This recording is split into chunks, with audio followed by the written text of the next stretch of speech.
Meg Ryan is the ultimate standard of American romantic cinema. As Sally in When Harry Met Sally, she made audiences laugh out loud at a love that was intelligent, fearless, and unwilling to compromise. Then she forced an entire generation to hold its breath, waiting alongside Annie Reed in Sleepless in Seattle.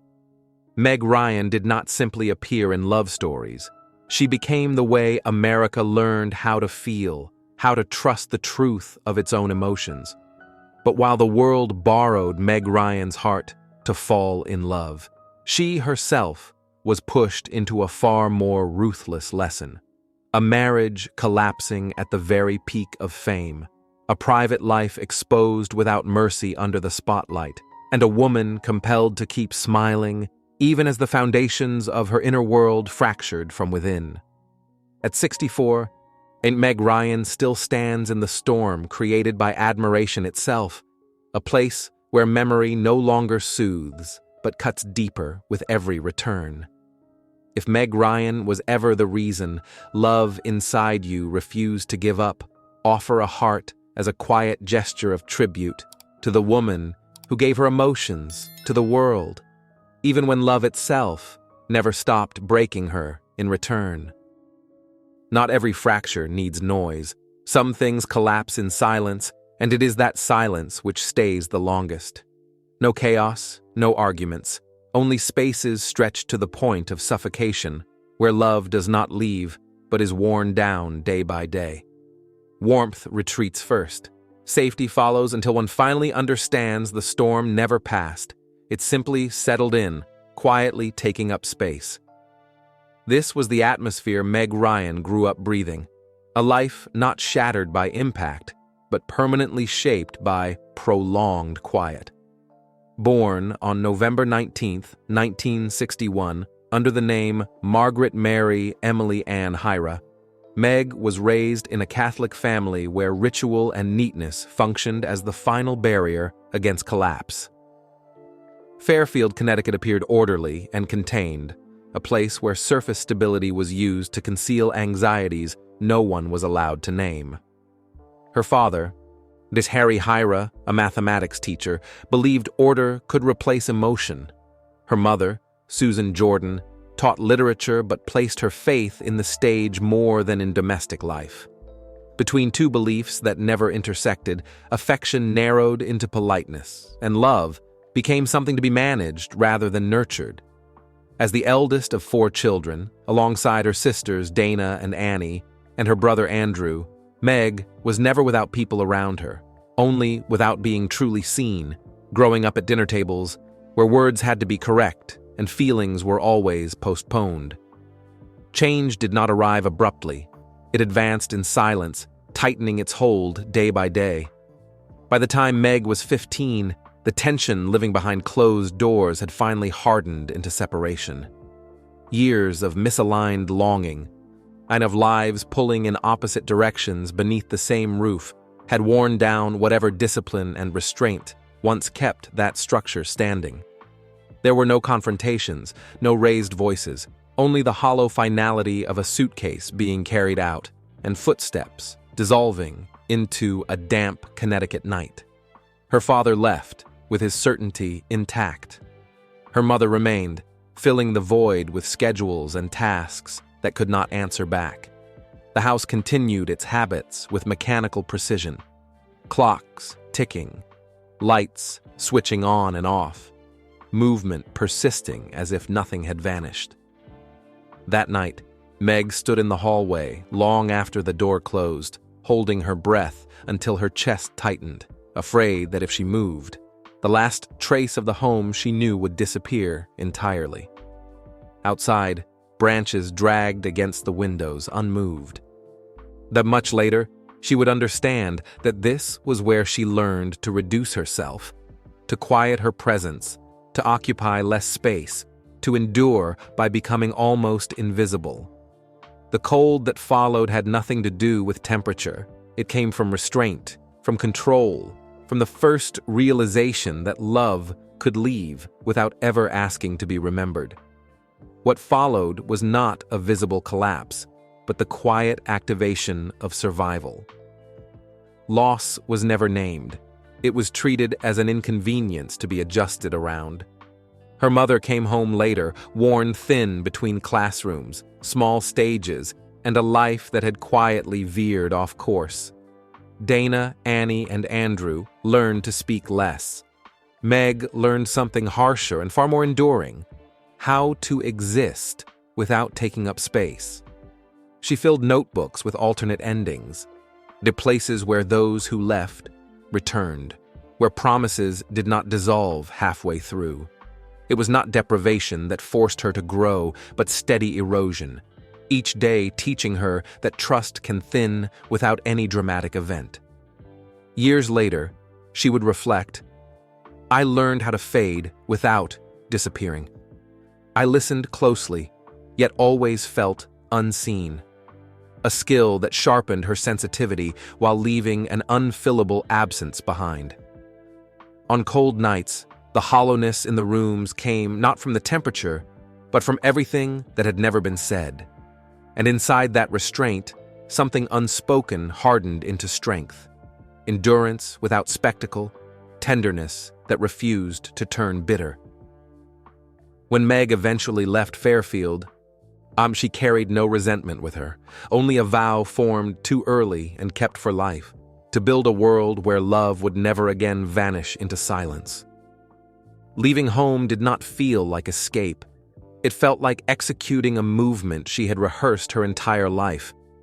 When she packed her bag again, the muted scrape of fabric carried no surprise, only the dull certainty that leaving had long ago stopped hurting and started feeling necessary. The bus bound for New York released a wave of heat as it pulled in, rain and exhaust fusing into an air that scorched the lungs. She stepped forward without hesitation, her breath tightening as she understood that hope often arrives wearing the face of danger.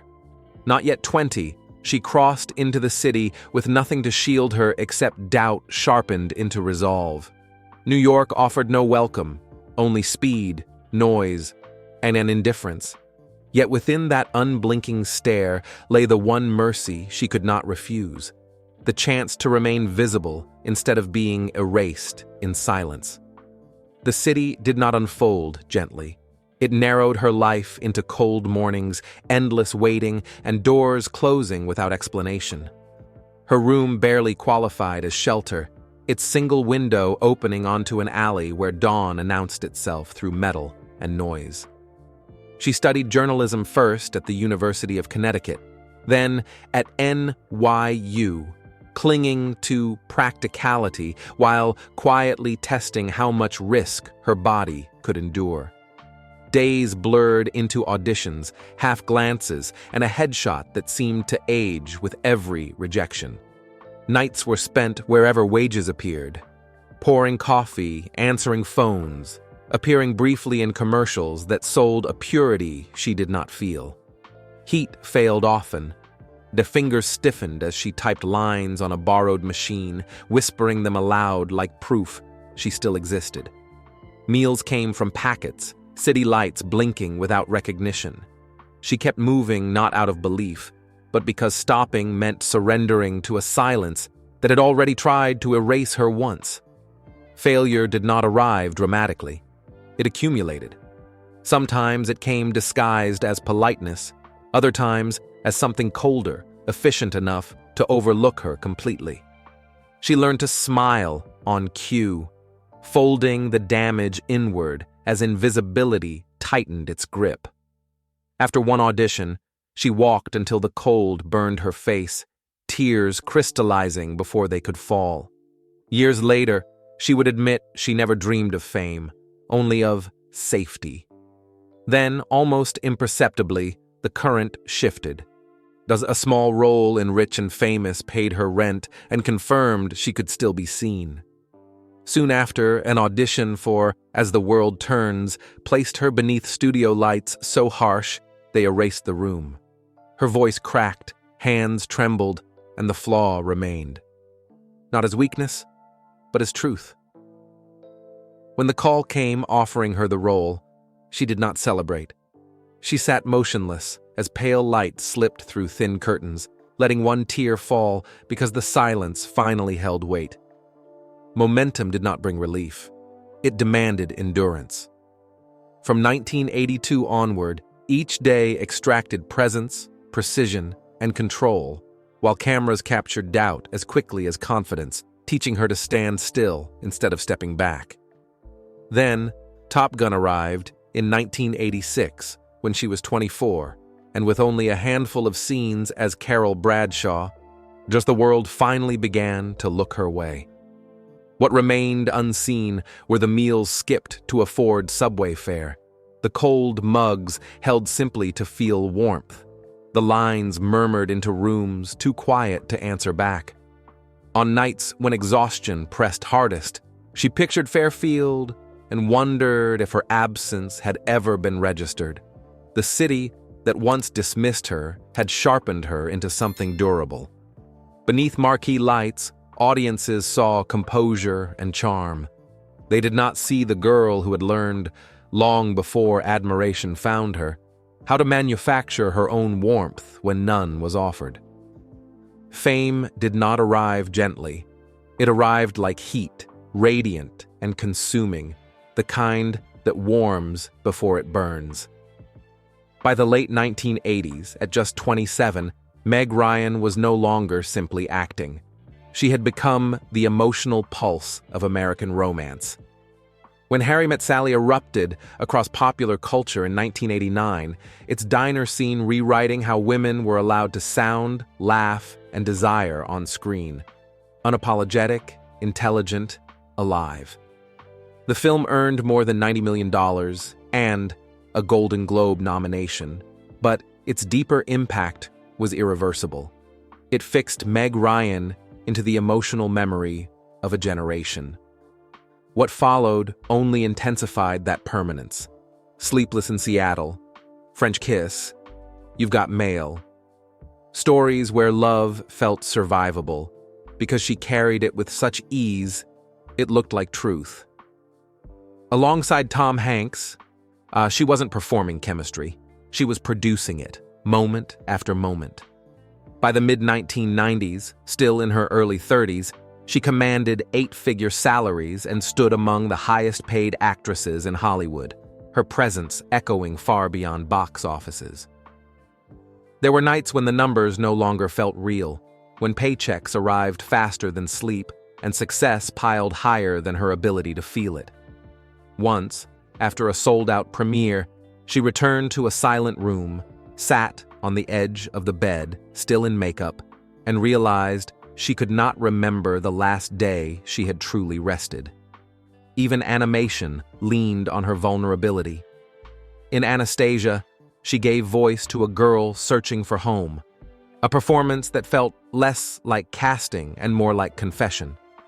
But the glow demanded constancy, and constancy quietly erased rest.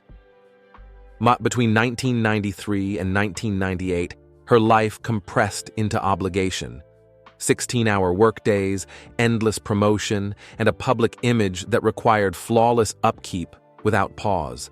Perfection became a silent assignment she was never allowed to fail. Some nights, long after sets emptied and trailers darkened, she stayed alone before the mirror, still in costume, still smiling, waiting for her own face to let her go. I had everything, she would later say, except rest. In 1994, at 33, she broke formation. When a man loves a woman, stripped away charm and revealed fracture. During the first table read, her tears stopped the room. Not rehearsed, but remembered. Critics leaned in, sensing bravery. The industry hesitated, unsure what to do with a woman who refused to remain intact for comfort. She pressed forward with courage under fire, is trading warmth for resolve, proving steel lived beneath the smile. Hollywood registered the risk and quietly began to recoil, uncertain where to place an icon who no longer fit the shape that had made her beloved. Collapse didn't strike like lightning, it settled like a verdict. In 2000, at 38, while filming Proof of Life, headlines overtook the work, compressing nearly a decade of devotion into a single accusation. Tabloid rumors of an on-set relationship with Russell Crowe recast as a public moral trial. Admiration hardened into judgment overnight. She did not explain. She endured. The film's $90 million budget returned barely 62. Against the Ropes followed, losing more than $30 million at the box office. Scripts thinned. Invitations stopped. The silence outweighed every headline. "They crowned me queen," she would later reflect, then tore down the throne. The rupture turned unmistakably public in 2003 on The Michael Parkinson Show, when she rose beneath the lights and walked away rather than surrender her boundaries. The audience gasped. The press condemned. She withdrew not in defeat, but in self-preservation. In 2007, she reappeared quietly in The Land of Women, a small, independent project that grossed approximately $17.5 million worldwide, surpassing its $10 million budget, modest by studio standards, meaningful beyond them. More than the numbers, critics noted the shift, restraint, maturity, a woman no longer performing charm on command. Time continued to pass, deliberately.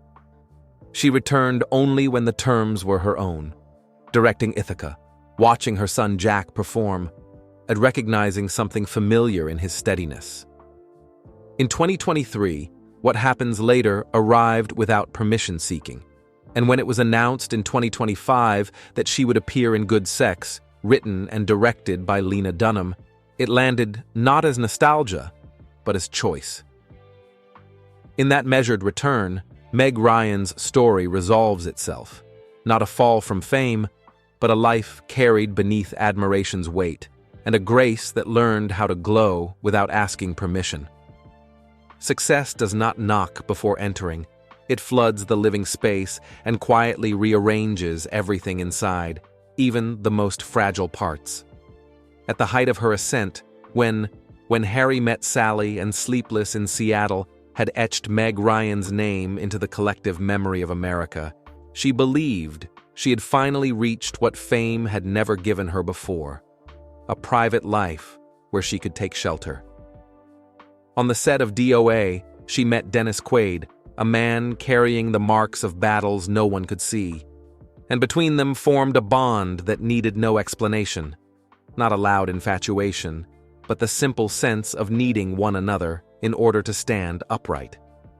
With him, Meg no longer felt chased by her own reputation or weighed down by expectation. She felt seen without being measured. Together, then they believed they had found a place where neither had to perform, where love did not ask for proof. When Dennis entered treatment to confront his addiction, Meg stayed, not as a rescuer, but as a witness, sitting beside him through sterile nights that stretch longer than courage, holding his hand when words failed.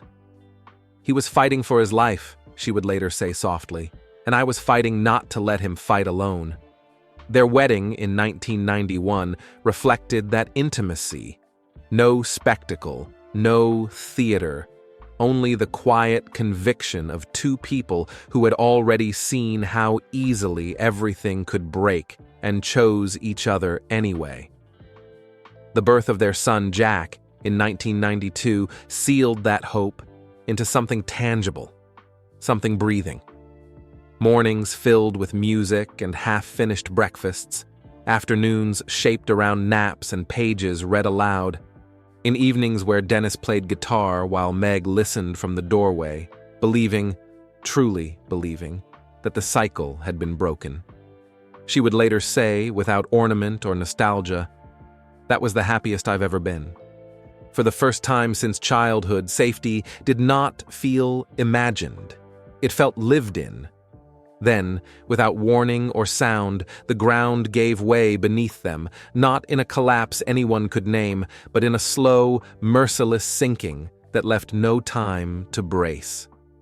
As Meg's career settled into its peak, the world knew her face everywhere, while Dennis drifted to the edge of a light that no longer warmed them both, retreating into the quiet spaces success leaves behind. Nothing arrived like a fight. It arrived like erosion. Time fell out of sync. Absence learned their schedules better than love did. That we were still together, Meg would later say, almost startled by the truth. But we stopped reaching at the same moment, and in that fraction of a second, everything holding them upright began to fail. There were no explosions, no clean betrayals, only the bone-deep fatigue of two people protecting different versions of the same life until neither could remember which one was real.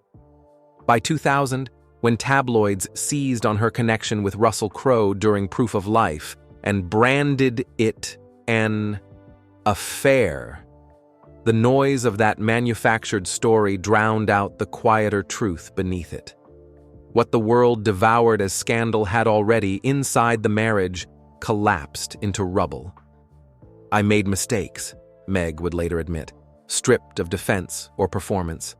But by then, we were already broken. In 2001, at 39, after 10 years together, they divorced, not in fury, but in fragments. The ending did not burn itself into memory, it dissolved into habit. Clothes folded for the last time, rooms emptied of their echoes, a jacket left behind because returning for it would have required hope. One night, as Jack slept, Meg pressed a single piano key and let it fade into silence. Dennis would later say, simply, "Something inside me went quiet." There was no winner, no villain, only the shared weight of having once believed with everything they had, and learning too late that belief alone cannot carry two people forever. After the separation, what remained was not bitterness, but consequence. Meg turned inward, anchoring herself to motherhood, to mornings where Jack's laughter restored rhythm to a life that had lost its symmetry. Dennis found his steadiness in recovery, and in naming the wreckage he could not undo. Years later, Meg spoke without accusation. "Dennis wasn't faithful for a long time, it hurt, but pain doesn't belong to just one person." There was no triumph in her voice, only understanding. Love, she came to see, does not always fail because it is false. Sometimes it fails because it is asked to survive too much at once. When Jack asked why his father wasn't home, she answered with care rather than certainty. Sometimes grown-ups forget how to be brave together. In the quiet that followed fame, marriage, and loss, Meg carried forward something altered but intact. A tenderness that did not harden. A resolve shaped not by how brightly love once burned, but by how carefully it was held when it could no longer stay. And perhaps that was the lasting imprint of it all. Not the ending they hoped for, but the humanity they refused to abandon when hope itself slipped away. There is a peculiar ache that follows survival, the kind that lingers after love has collapsed, but before hope dares to return. After her marriage ended, Meg Ryan was not searching for romance. She was trying to feel present again. Manhattan did not slow for her. The city kept glowing, accelerating, devouring private lives without pause, while behind her walls time slipped past without imprint. Silence wasn't restorative. It watched her, patient and unsparing. In 2002, during a rare pause in a life exposed too long, she met John Cusack, not as a beginning, but as a place to stop. He carried the quiet fatigue of someone worn thin by visibility, speaking slowly, listening without trying to mend anything. Meg felt it immediately. What bound them wasn't attraction, but relief, the relief of not explaining what had broken, that of not pretending to be intact. Words came carefully, as if both feared touching wounds not yet sealed. They walked the city after midnight through streets that didn't know their names, talking about films, unfinished books, and the exhaustion of being watched while feeling absent. He wrestled with identity. She circled ideas she already knew would never form. It wasn't love that held them. It was permission to stop surviving. He brought laughter back into the room. She would later say, not as triumph, but as fact. One night, lost in Brooklyn past midnight, he sang badly just to fill the quiet, and she laughed until her chest ached, tears falling not from grief, but release. But broken people don't heal toward the same horizon. By the following year, at 42, distance returned, quieter, heavier, because it wasn't born of conflict. Like he leaned toward forward motion. She needed stillness. He spoke of building. She was still counting ruins. Their ending didn't erupt. It dissolved. On a rain-slicked Soho street, they stood opposite each other. A wave. A smile held too long. No accusation could halt what had already passed. Meg watched the traffic light change and understood, painfully clear, that crossing would only delay the inevitable by seconds. She went home alone. There was no new pain left to name. Loss had taught her its grammar. What remained wasn't strength, but steadiness. Silence no longer accused her. It simply existed. She moved through the city without shrinking, no longer waiting to be filled. Love's absence stopped feeling like punishment and became neutral space. I stopped being afraid of being alone, she would later say, not as declaration, but as something proven. And perhaps that was what survived when hope collapsed. Not every love is meant to save you, and not every ending is failure. Some are the moment you stop asking someone else to carry what you are not yet ready to set down. In that moment, no longer waiting, no longer running, another door opened quietly, not to be loved, but to stay. The decision to adopt did not arrive as salvation, nor as a reflex against loneliness. It arrived slowly, heavily, weighted with responsibility. Meg was not searching for a child to fill an absence, but for a bond that did not depend on being chosen again each day. She entered China's international adoption process, the official path, long and unromantic, promising nothing beyond waiting. Months passed in administrative silence, paperwork, verifications, evaluations, pauses with no explanations. There was no miracle here, only a woman learning how to stand still without giving up. In early 2006, at 44, when Meg opened the letter confirming her match, she did not cry. Her hands trembled, not from fear, but from recognition. She later described it as the feeling of having no retreat left, not because she was cornered, but because her heart had already decided without needing proof. The journey to China unfolded in near meditation, stripped of expectation or drama. At the orphanage, beneath a washed gray sky, amid the soft, nameless sounds of children waiting for identity, a baby girl was placed into her arms. There was no lightning strike, only the world settling into silence. And the tiny hand that closed around Meg's finger did so with a certainty that revealed a truth she would carry forward. Some relationships do not begin with love, but with responsibility that cannot be undone. She named her daughter Daisy True Ryan, not to craft a beautiful story, but to remind herself how to live. Daisy, a flower that grows where no one plants it. True, truth without display. Back in America, the house that once echoed with silence took on a different rhythm. Sleepless nights without an audience, mornings without applause, days repeating without the need to be witnessed.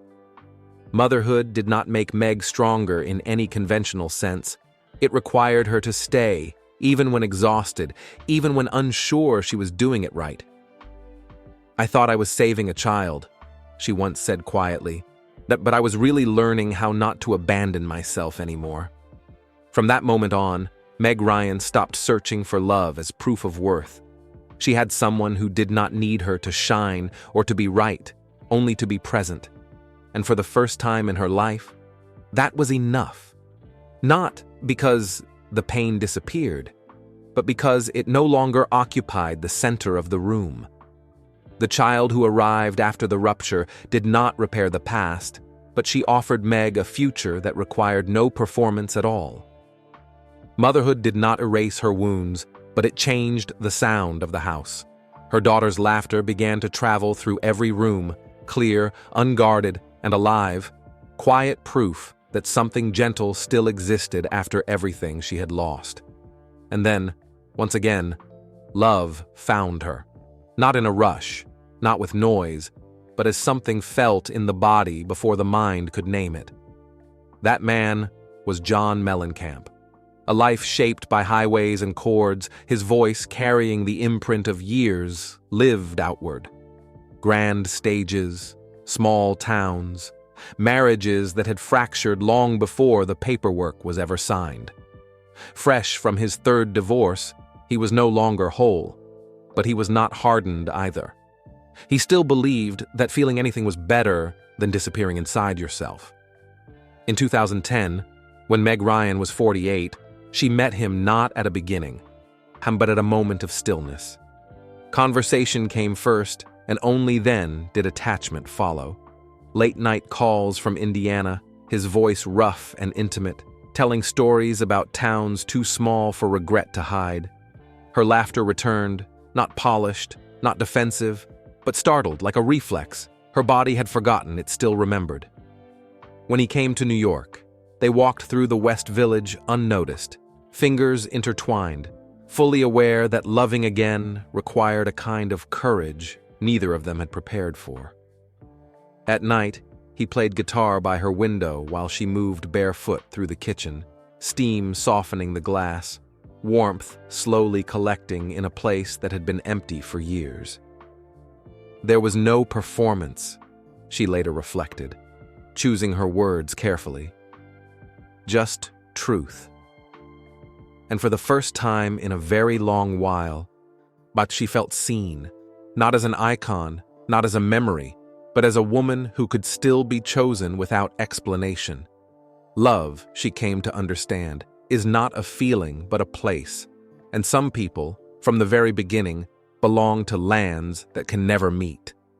John lived by motion, by endless roads with no destination, by cigarette smoke and an Indiana sky so wide it never asked anyone to stay, while Meg needed stillness, needed the narrow streets of New York, the quiet of bookstores, mornings calm enough for her to hear herself breathe. "He couldn't stand the city," she once said, "and I couldn't exist without it." They tried to compromise, tried to stretch and compress the distance into something survivable, but it kept growing anyway, silent and persistent, like fog that never lifts, only thickens. Phone calls slowly turned into obligations. Visits had to be scheduled like work, and every departure left behind a sense of incompletion, not because love remained, but because neither had the courage to end it cleanly. They left each other, then returned, then left again, not out of hope, but because they had grown so accustomed to the pain that they no longer knew how to live without it. In 2018, when every maybe had dragged on until it lost all meaning, he proposed as a way to hold on to something already slipping from his grasp.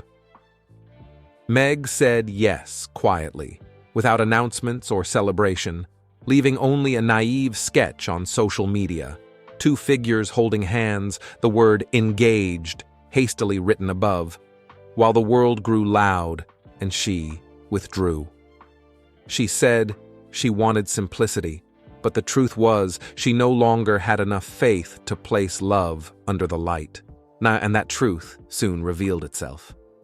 By the summer of 2019, they stopped for the final time, not because of betrayal or a single breaking point, but because both were exhausted from pretending that this love was still moving forward.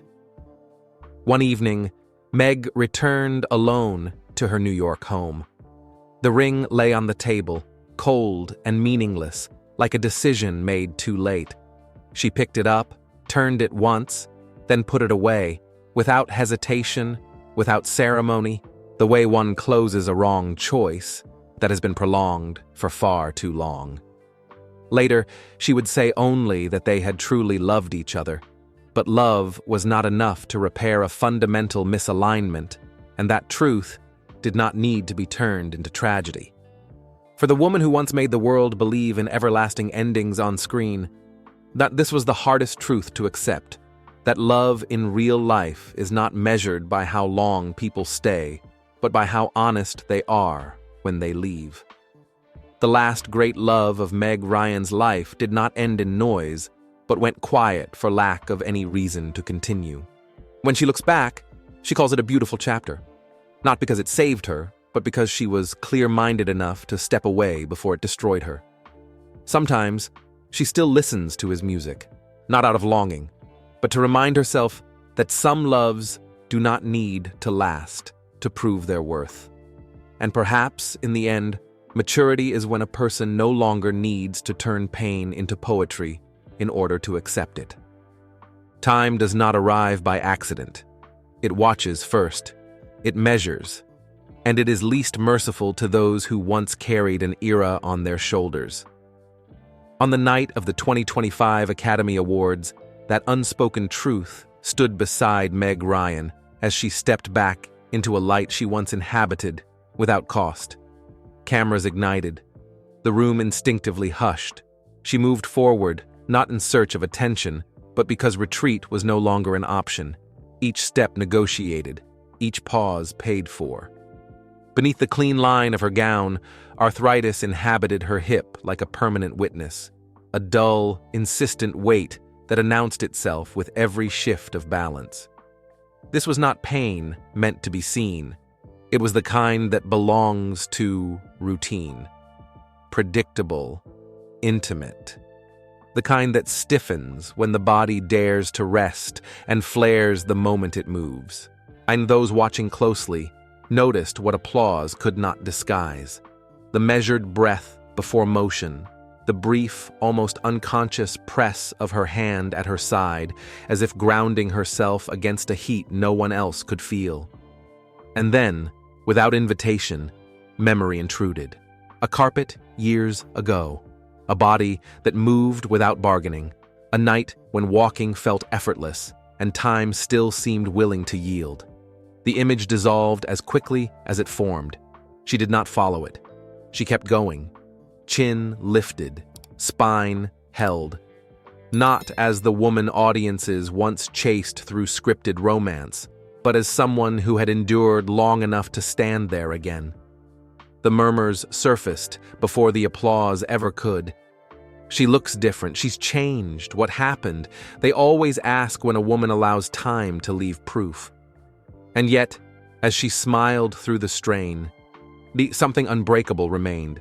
Radiance not spared from pain, but sharpened by it. Under the gold spill of the lights, the lines on her face caught the glow like worn silk, carrying the weight of laughter remembered, grief absorbed, and years survived rather than escaped.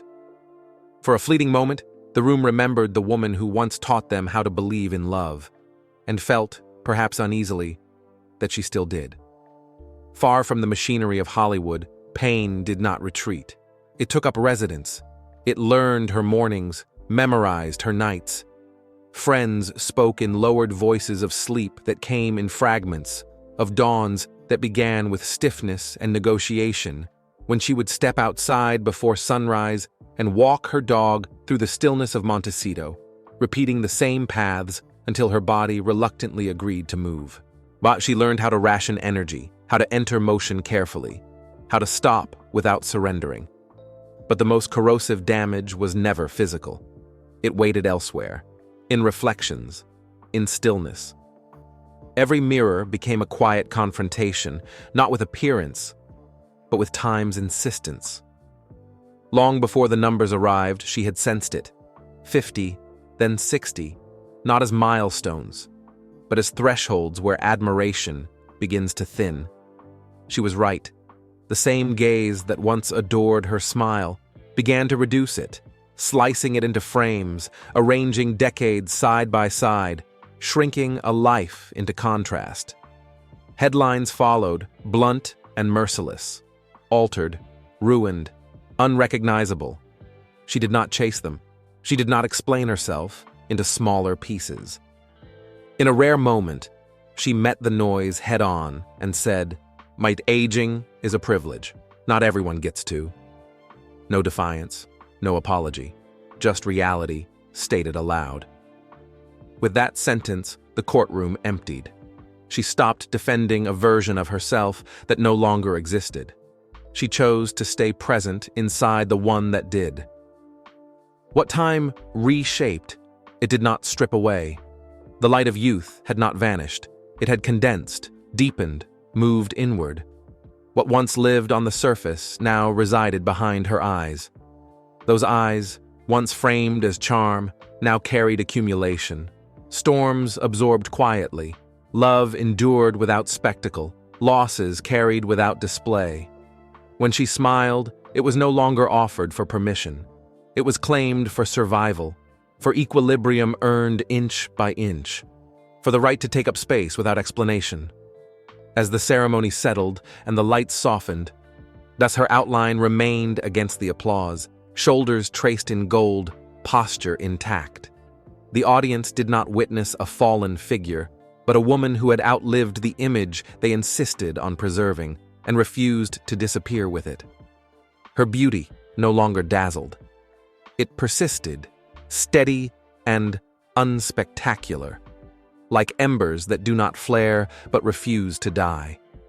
And when she finally turned away, movement slightly uneven, years carried openly in her bones, she took with her something heavier than memory. She carried the unspoken victory of endurance, known only to those who have been admired, scrutinized, diminished, and still choose forward motion. Legends do not vanish, they adapt. And in their quiet persistence, they show others how survival can look. Today, at 64, Meg Ryan lives inside a version of success that no longer asks to be explained.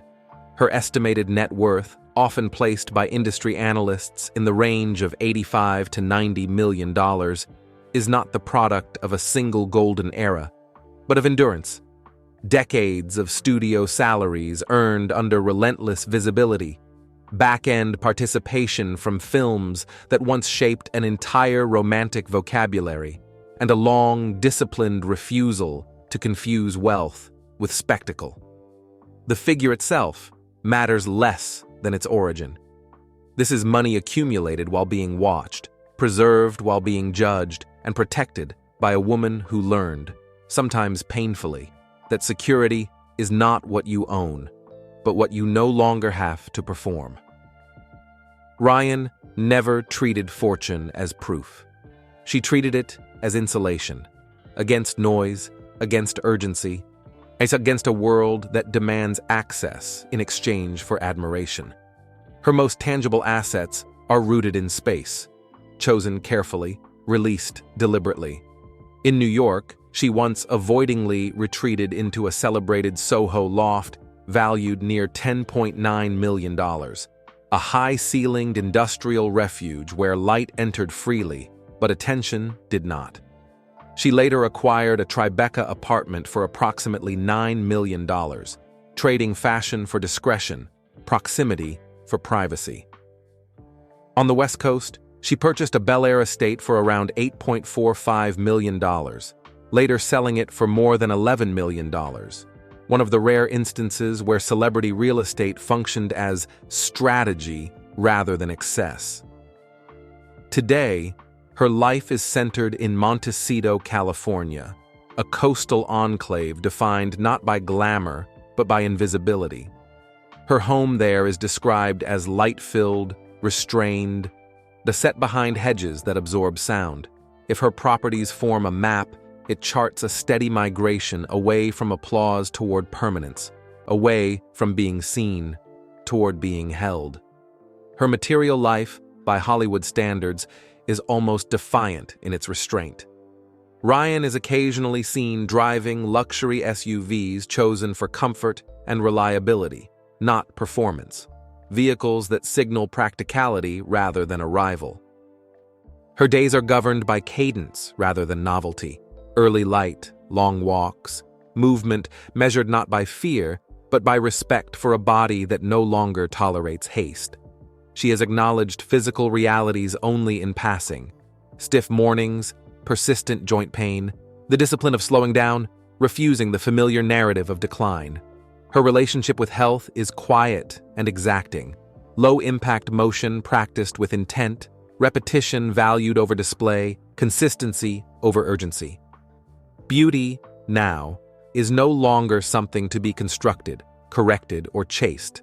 It is maintained. She does not pursue youth. She safeguards vitality. What remains is neither resistance nor preservation, but authority, the kind that belongs to someone who has stopped negotiating with time and learned how to move inside its limits. Now, at the center of her life are her children, not as symbols, but as anchors. Her son, Jack Quaid, now an established actor, represents continuity with the past, a living bridge between who she was and who she became. Her daughter, Daisy True Ryan, adopted from China in 2006, is the axis of her present. Motherhood did not heal Meg Ryan. It reorganized her. Friends describe a bond defined by presence rather than projection, routines without cameras, conversations without translation, protection without possession. Ryan has quietly supported children's causes and international adoption efforts over the years, though she has never attached numbers or headlines to her giving.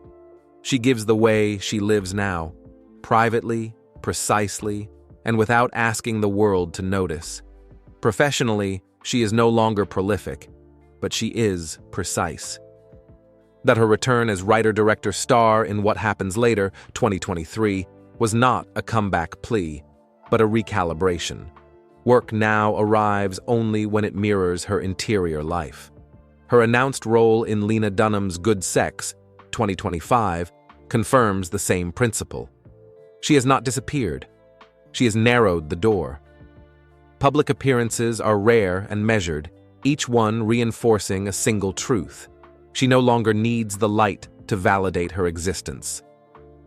In the end, Meg Ryan's present life is not a retreat from success. It is its distillation. She has transformed fame into infrastructure, money into shelter, and admiration into distance. What a life once adored ultimately reveals is not the loss of youth or the alteration of features, but the discipline required to remain whole when the applause fades. Her story leaves us with a quieter, more demanding question. When no one is watching anymore, what do we choose to protect within ourselves? If this portrait has shifted how you think about success, aging, or the invisible weight of being admired, share your thoughts. What does it mean to you to endure well and to keep yourself intact? Because when the lights go out and the room empties, what remains is not what we were once applauded for, but the person we were brave enough to live as when there was no audience left.